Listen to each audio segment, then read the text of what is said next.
கஷ்டத்தில் கூட சில பேர் கண்ணீர் விடுவார்கள். ஆனால் இப்போ கண்ணீருக்கு கூட மதிப்பு இல்லாமல் போயிட்டு, மனுஷனுக்கே மதிப்பு இல்லை, பின்ன எப்படி கண்ணீருக்கு மதிப்பு இருக்கும்? குறைஞ்சது 50-60 வருஷம் முன்னக்கூட்டி ஓரளவுக்கு கண்ணீருக்கு மதிப்பு இருந்துச்சு. இன்றைக்கி கண்ணீரை துடைக்கிறதுக்கும் ஆள் இல்லை, கண்ணீருக்கு மதிப்பும் இல்லை, மனுஷனுக்கும் மதிப்பு இல்லை. ஆனால் புகழ்ச்சி மட்டும் இருக்கிறது.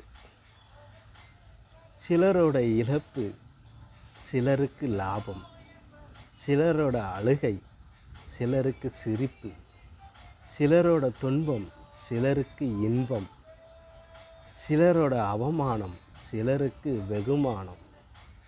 இதுதான் வாழ்க்கையடா. என்ன ஒரு உலகம்! அடுத்தவன் எப்படி போனாலும் பரவாயில்ல, நம்ம நல்லா இருக்கணும். எப்படி போனாலும் சரி. நன்றி கட்ட உலகமடா இது. நன்றி உள்ளவரை